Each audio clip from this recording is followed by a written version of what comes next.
Hello guys and welcome to our series on official physics. I am Sumit और हम साथ में पढ़ना इलेक्ट्रोस्टैट। अभी तक हमने इलेक्ट्रिक फील्ड, इलेक्ट्रिक पोटेंशियल, इन सारी चीज़ों के बारे में पढ़ा था। आज हम उसी टॉपिक को आगे ले जाते हुए पढ़ते हैं गॉस लॉ। भाई आपने ये तो देखा है कि कूलम्स लॉ से इलेक्ट्रिक फील्ड किसी भी पॉइंट चार्ज के कारण, अगर चार्ज क्यू है उसके कारण किसी आर डिस्टेंस पे जो इलेक्ट्रिक फील्ड होती है that is K Q by R square, right, K Q by R square. तो ये जो कूलम्स लॉ है ये कनेक्ट करता है आपका इलेक्ट्रिक फील्ड को और चार्ज को, ठीक है। It connects electric field and charge. लेकिन आपने अभी तक जो इलेक्ट्रिक फील्ड निकाली है, जैसे कि आपने पॉइंट चार्ज के कारण अभी निकाली के क्यू बाई आर स्क्वायर, वो सब तो ठीक है। लेकिन अभी तक आपने किसी भी ऐसे बॉडी या ऐसे ऑब्जेक्ट के कारण इलेक्ट्रिक फील्ड नहीं निकाली है जिसपे जो आपका चार्ज हो वो डिस्ट्रीब्यूटेड हो। चार्ज डिस्ट्रीब्यूटेड हो मतलब मान लीजिए कोई नॉर्मल लाइन है, इस पूरी लाइन पे चार्ज डिस्ट्रीब्यूटेड है, क्यू चार्ज है, पूरी लाइन पे क्यू चार्ज है। तो जो लीनियर डेंसिटी हो गई चार्ज की उसको बोलेंगे हम क्यू बाई एल। अगर इसकी लाइन लेंथ एल है मतलब इतने चार्ज पर मीटर लेंथ। मान लीजिए 10 कूलम चार्ज है तो इसकी लीनियर डेंसिटी हो जाएगी 10 कूलम पर मीटर, ठीक है। या फिर कोई प्लेट है, जैसे कि ये कोई प्लेट है, इस पर चार्ज डिस्ट्रीब्यूटेड है, पूरे उस पर पॉजिटिव चार्ज है मान लीजिए, ठीक है। ये मैं पॉजिटिव चार्ज बनाते जा रहा हूँ, इस तरह से पॉजिटिव चार्ज डिस्ट्रीब्यूटेड है। तो इस चार्ज की जो डेंसिटी हो जाएगी, सरफेस डेंसिटी हो जाएगी, मान लीजिए 10 कूलम का चार्ज डिस्ट्रीब्यूटेड है, 1 मीटर स्क्वायर एरिया है, तो 10 कूलम पर मीटर स्क्वायर। तो आपने ऐसी किसी भी बॉडी के कारण अभी इलेक्ट्रिक फील्ड नहीं निकाली है। आप कैसे निकालोगे? आप कूलम्स लॉ लगाओगे। अभी तक आप इतनी बार इंटीग्रेशन, फिजिक्स में इतनी बार इंटीग्रेशन डिफरेंशिएशन देख चुके हो, आपको मालूम है। एक छोटा सा एलिमेंट लोगे, जैसे मान लीजिए आप इस प्लेट के कारण निकाल रहे हो, तो क्या करोगे? एक छोटा सा एलिमेंट लोगे, उस एलिमेंट के कारण आर डिस्टेंस पे निकालोगे और फिर इंटीग्रेट कर दोगे। तो आपको इस पूरी प्लेट के कारण जो आर डिस्टेंस पे इलेक्ट्रिक फील्ड है वो आ जाएगी। तो ये प्रोसेस तो मैं डिस्कस आपके साथ कर चुका हूँ, ठीक है। ये हम बहुत बार, इसके पहले भी बहुत सारे टॉपिक्स में ऐसा कर चुके हैं कि हम एक छोटे से एलिमेंट के कारण कोई क्वांटिटी निकालते हैं और फिर उसको इंटीग्रेट कर देते हैं तो वो पूरी बॉडी के कारण वो चीज़ आ जाती है, राइट। लेकिन ये तो बहुत कॉम्प्लिकेटेड है। तो एक लॉ होता है गॉस लॉ। गॉस लॉ आपको ये सारी चीज़ें आसानी से करने का एक तरीका दे देता है। तो बेसिकली गॉस लॉ अभी तक आपने जो पढ़ा है उसको आसान बनाता है। तो पहले तो देखते हैं कि भाई what is Gauss law. Gauss law होता क्या है भाई? गॉस लॉ और कूलम लॉ है वो बोलता है कि Gauss law and Coulomb's law are different ways of describing the relation between charge and electric field in a static situation. बोलता है दोनों चार्ज और इलेक्ट्रिक फील्ड के बीच का ही रिलेशनशिप बताते हैं, राइट। लेकिन अलग अलग तरीके से, दोनों का बोलने का तरीका अलग है, राइट। तो गॉस लॉ बोलता है phi is equals to Q enclose upon epsilon not. अब देखिए इसमें 3 टर्म्स हैं, एक है फाई, एक है क्यू एनक्लोज, एक है एप्साइलम नॉट। इसमें से एप्साइलम नॉट परमेबिलिटी होती है, आपको मालूम है, हम डिस्कस कर चुके हैं। इसकी एक्सपेरिमेंट वैल्यू भी हम बात कर चुके हैं, ठीक है, इसमें कोई दिक्कत नहीं है। दूसरा टर्म है क्यू एनक्लोज। क्यू एनक्लोज मतलब चार्ज एनक्लोज। भाई चार्ज तो हमें मालूम है क्या होता है, ये एनक्लोज्ड चार्ज क्या होता है। भाई एनक्लोज्ड वर्ड का मतलब क्या होता है? जैसे कि आप कोई लेटर भेजते हो, लिफाफे में रख के भेजते हो, तो वो लेटर लिफाफे में एनक्लोज्ड होता है। इसी तरह चार्ज भी किसी चीज़ में एनक्लोज्ड होगा। किस चीज़ में एनक्लोज्ड होता है? मान लीजिए चार्ज है, ये सरफेस के अंदर है, तो मैं बोल दूंगा ये चार्ज इस सरफेस में एनक्लोज्ड है, ठीक है। तो charge enclosed on Gaussian surface. Now what is Gaussian surface?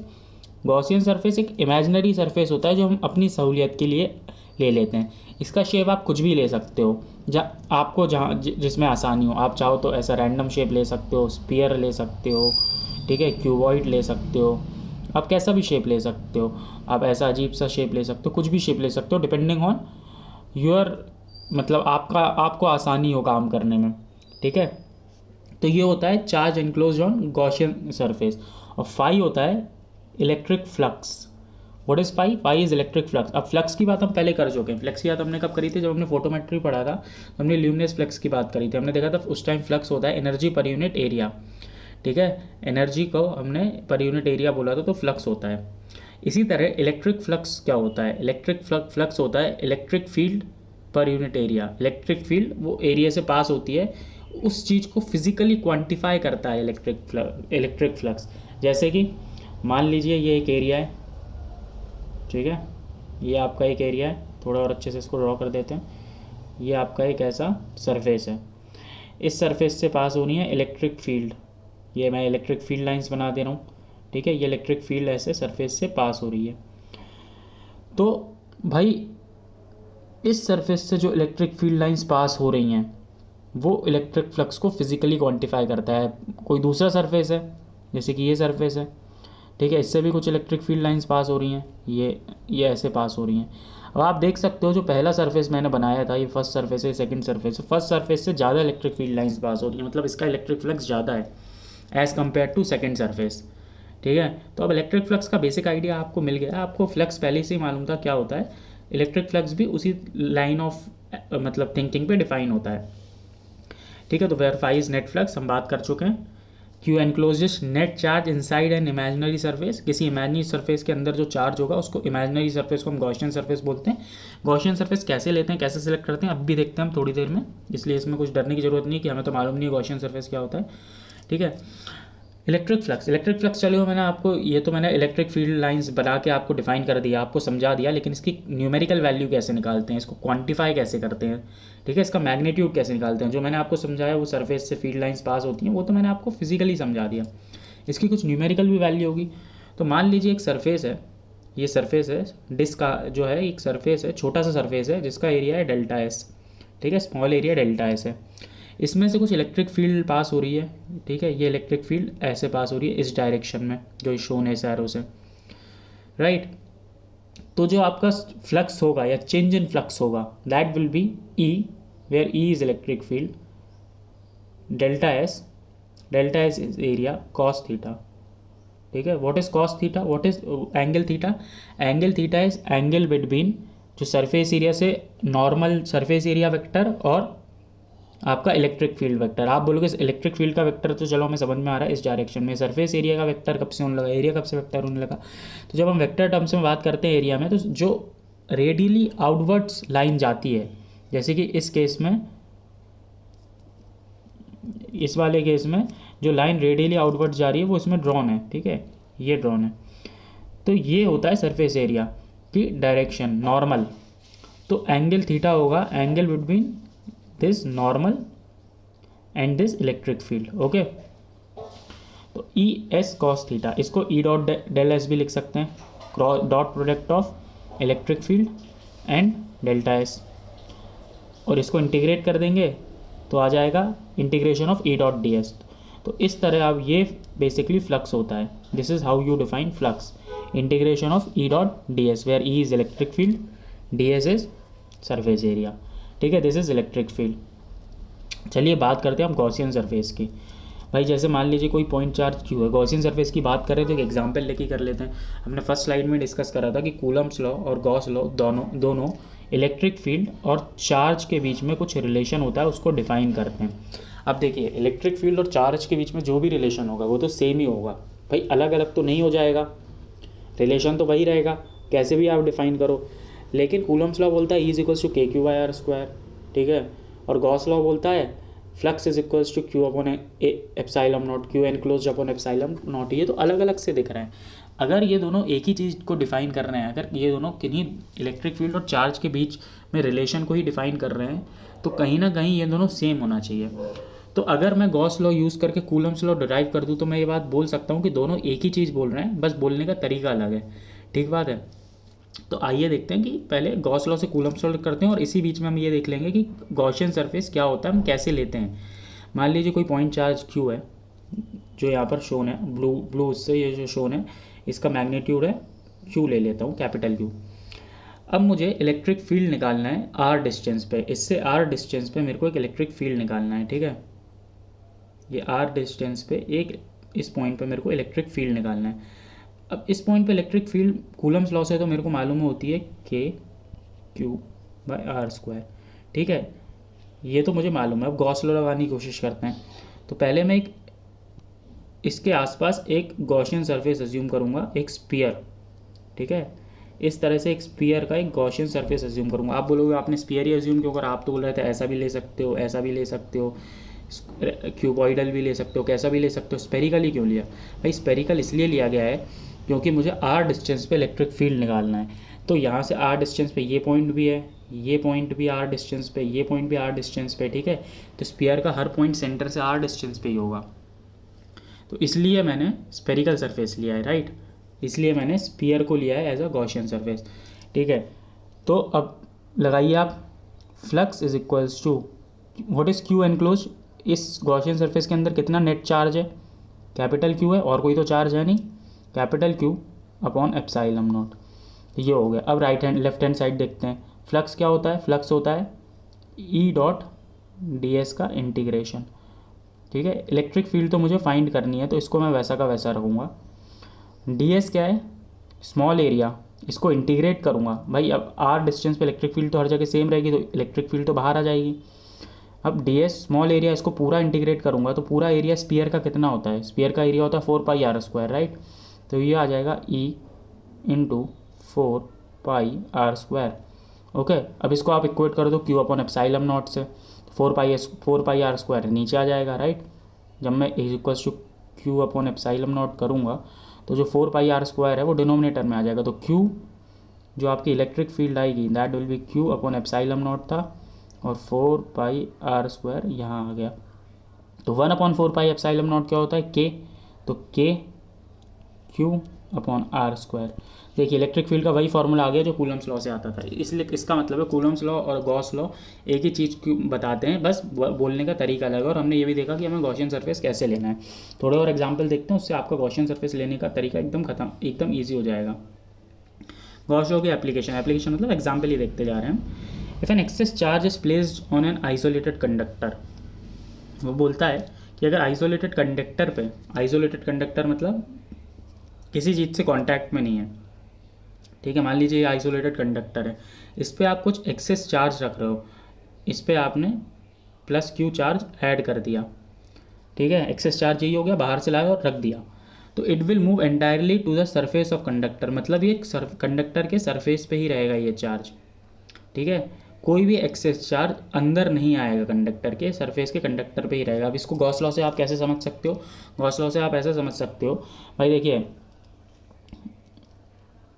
इस पॉइंट अगर ये चार्ज अंदर आएगा, इसका मतलब है अंदर यहाँ पर आ गया, इसका मतलब है, इसको थोड़ा सा बड़ा बना लेते हैं, मान लीजिए ये बॉडी है, इस पर आपने बाहर चार्ज रख दिया है। आपको ये मालूम है electric field inside the conductor zero होती है, राइट।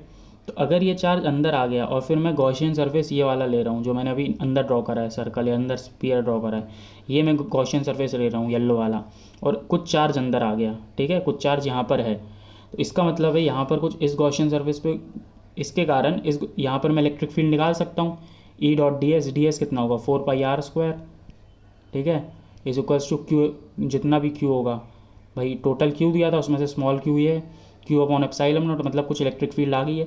लेकिन अंदर तो इलेक्ट्रिक फील्ड जीरो होती है, ये तो हम देख चुके हैं। तो अंदर इलेक्ट्रिक फील्ड जीरो कब होगी, जब अंदर क्यू ही नहीं रहेगा, राइट। तो गॉस लॉ से हम ये देख सकते हैं कि excess charge inside the conductor will be zero, ठीक है, क्योंकि इलेक्ट्रिक फील्ड नहीं है तो चार्ज भी नहीं होगा। ये गॉस लॉ से हम इसको इस तरह भी समझ सकते हैं।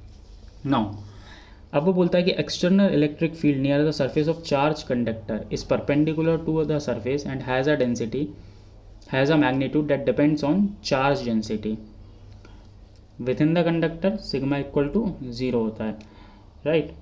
अब कैसे फाइंड करोगे आप एक सरफेस ले लो जिस पे कुछ चार्ज है, एक सिलेंड्रिकल गॉसियन सरफेस ले लो, राइट। एक गॉसियन सरफेस ले लो जो सिलेंड्रिकल है, आधा इसमें है आधा एम्बेडेड है, और इस गॉसियन सरफेस पे आप इसकी चार्ज डेंसिटी मान लीजिए सिग्मा गिवन है, ठीक है। चार्ज डेंसिटी तो आपको गिवन ही रहेगी, चार्ज डेंसिटी क्या होती है उसकी बात भी हम कर चुके हैं, एरिया डेंसिटी, सरफेस डेंसिटी और लीनियर डेंसिटी। तो ये सरफेस डेंसिटी इसकी सिग्मा आपको गिवन है, राइट। तो इसके अंदर जो छोटा सा चार्ज है that is D Q upon epsilon not, और ई डॉट डी एस दूसरी साइड हो जाएगा, कर सकता हूँ। इस गॉसियन सरफेस के अंदर जो एनक्लोज्ड है वो डी क्यू है, डी एस कितना है, what is D S, D S को अगर मैं नीचे ले आऊँ, राइट, डी एस को यहाँ ले आऊँ, तो D Q upon D S क्या हो गया, surface charge density sigma upon epsilon not. Okay, तो भाई इससे क्लियर हो रहा है कि सरफेस अगर external electric field near the surface of a charge conductor is perpendicular to the surface, और जो उसका मैग्नीट्यूड होता है वो सिर्फ और सिर्फ सरफेस चार्ज डेंसिटी पे डिपेंड होता है, दैट इज़, और उस which is equal to sigma upon epsilon not. Now अगर कोई लाइन है, ठीक है, ऐसी एक नॉर्मल लाइन है, सरफेस की बात नहीं कर रहा हूँ, और इस पर कुछ चार्ज है पूरी लाइन पे, पॉजिटिव हो या नेगेटिव हो, कुछ चार्ज है, ठीक है। इसकी लीनियर डेंसिटी है लैम्डा, वो क्या होगा Q/L, ये हम डिस्कस कर चुके हैं पहले, राइट। इनफाइनाइट लाइन है, मतलब यहाँ पर भी इन्फिनिटली जा रही है, इस साइड भी और इस साइड भी इन्फिनिटली जा रही है। तो गॉस लॉ से आप ये निकाल सकते हो कि जो इलेक्ट्रिक फील्ड होगी इसके कारण r डिस्टेंस पे, ठीक है, r डिस्टेंस पे this electric field will be equal to λ/2πε0r। Okay, electric field at a point due to a infinite line of charge with uniform linear charge density lambda is perpendicular to line of charge and has a magnitude λ/2πε0r। तो इस case में आप जो Gaussian surface लोगे वो क्या लोगे भाई, आपको r डिस्टेंस पे निकालना है, ये लाइन है, मतलब जो गॉसियन सरफेस आप लोगे that will B circle of radius r, ठीक है। इससे क्या होगा, हर r डिस्टेंस पे आपका जो गॉसियन सरफेस है वो r डिस्टेंस पे है, तो आप सर्कल ऑफ रेडियस r ले लोगे। तो E.ds right is equals to λ/ε0, lambda यानी Q/ε0, ठीक है। अब ds क्या हो गया, बेसिकली आपको सरफेस लेना था, ds इसका वो हो जाना चाहिए, इस सरफेस का एरिया, ठीक है। तो आपने जो सर्कल लिया है ये तो आपने लिया है, अगर यहाँ से r डिस्टेंस पे निकालना, अब यहाँ से r डिस्टेंस पे निकालना होगा तो यहाँ पर एक सर्कल लेना होगा, ठीक है, यहाँ पर एक सर्कल लेना होगा। अभी चूंकि इस वायर की लेंथ इन्फिनिटी है तो ऐसे बहुत सारे सर्कल लोगे आप, तो ये एक सिलेंडर हो जा रहा है पूरा, ठीक है। तो इस केस में जो फ्लक्स होगा वो that will be equal to E.ds, cylinder का जो एरिया होता है वो कितना होता है, दैट इज़ 2πr × L, यही होता है सिलेंडर का ये जो सरफेस एरिया होता है ये वाला, 2πr × L is equals to Q, जो इसमें इनक्लोज कितना है, टोटल चार्ज Q, क्योंकि आपने सिलेंडर पूरा ले लिया है, अपॉन ε0। जब 2πr को नीचे लाओगे आप तो आप Q/L को रख दो, Q/L हो जाएगा आपका लैम्डा, और 2πε0r तो आ ही गया है, ठीक है। तो this is how you will apply Gauss law in case of infinite line of charges. इसी तरह अगर अभी हमने एक नॉर्मल शीट की बात करी थी, अब आपकी इनफाइनाइट शीट है, मतलब जो आपकी शीट है, जो शीट ऑफ चार्ज है वो यहाँ पर भी इन्फिनिटी तक जा रही है और नीचे भी इन्फिनिटी तक जा रही है, ठीक है। तो उस केस में जो इलेक्ट्रिक फील्ड डेंसिटी या इलेक्ट्रिक फील्ड जो ये प्रोड्यूस करता है that is σ/2ε0, where sigma is surface charge density, ठीक है। सारी चीज़ों के हम डेरिवेशंस में नहीं जा सकते, मैंने आपको बता दिया गॉसियन सरफेस कैसा लिया जाता है। ये सारे जो फॉर्मूलेज हैं आप याद कर लीजिए, बार बार आप गॉस लॉ लगा के, ऑल तो बहुत इजी रहता है लेकिन बार बार आप ड्राइव नहीं कर सकते हो, आपको याद ही करना पड़ेगा। ना स्पेरिकल शेल की बात करते हैं, स्पेरिकल शेल गिवन है। स्पेरिकल शेल क्या होता है, एक स्पीयर, शेल मतलब खोखला स्पीयर, ठीक है, खोखला है वो, अंदर कुछ नहीं है।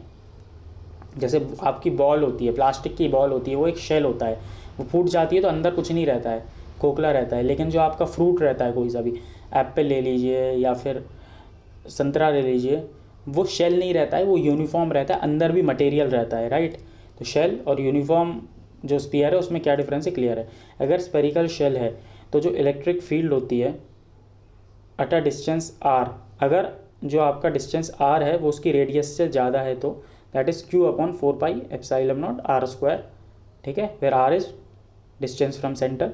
और अगर जो डिस्टेंस r है that this distance is less than capital R, less than radius, मतलब स्पीयर के अंदर ही है, तो इलेक्ट्रिक फील्ड ज़ीरो होगी, ओके। स्पीयर के अंदर इलेक्ट्रिक फील्ड ज़ीरो होती है और स्पीयर के बाहर होती है KQ/r², राइट। यूनिफॉर्म स्पीयर है, यूनिफॉर्म स्पीयर मतलब शेल नहीं है और अंदर भी मटेरियल है, तो अगर r ग्रेटर देन r है तो वही रहेगी भाई, 1/4πε0 k ही होता है, KQ/r² रहेगी। अगर if r is greater than radius, तो ये तो ऐसा है कि when r is greater than r, capital R, in case of sphere uniform या फिर हॉलो स्पीयर के केस में, ऐसा आप ट्रीट, इस फॉर्मूले से समझ में आ रहा है, आप उसको ऐसा ट्रीट करते हो जैसे पॉइंट चार्ज रखा हुआ हो, ठीक है, r डिस्टेंस पे। और यूनिफॉर्म स्फीयर के केस में अगर जो आपका डिस्टेंस है that is less than radius, उस केस में जो इलेक्ट्रिक फील्ड आती है that is Q × R upon 4 pi epsilon not R cube. ठीक है, ये यूनिफॉर्म स्फीयर के केस में इलेक्ट्रिक फील्ड्स हो गई आपकी। तो was that's it for Gauss law. अब बेसिकली गॉस लॉ से क्या क्या एप्लीकेशन है गॉस लॉ की, गॉस लॉ से क्या क्या आता है, गॉसियन सरफेस कैसे लेते हैं, हमने बहुत सारे फार्मूले पढ़े, वो फार्मूले बेटर है आप याद कर लो, मैंने आपको बता भी दिया है कैसे गॉसियन सरफेस लेते हैं। ठीक है, तो अब आप जिनका मैंने नहीं बताया है आप कोशिश करिए खुद से गॉसियन सरफेस लीजिए और फार्मूला डिराइव करने की कोशिश करिए। स्टार्टिंग के 3 का मैंने बताया है, लास्ट के 2 का नहीं बताया है, राइट। तो लास्ट के जो 2 का नहीं बताया है स्फीयर वाले केस का, आप खुद से फाइंड करने की कोशिश करिए, आसानी से आ जाएगा, कोई दिक्कत नहीं है। ठीक है, तो इससे आपकी प्रैक्टिस भी हो जाएगी। तो that's it for today and we will continue with our topic in next lecture.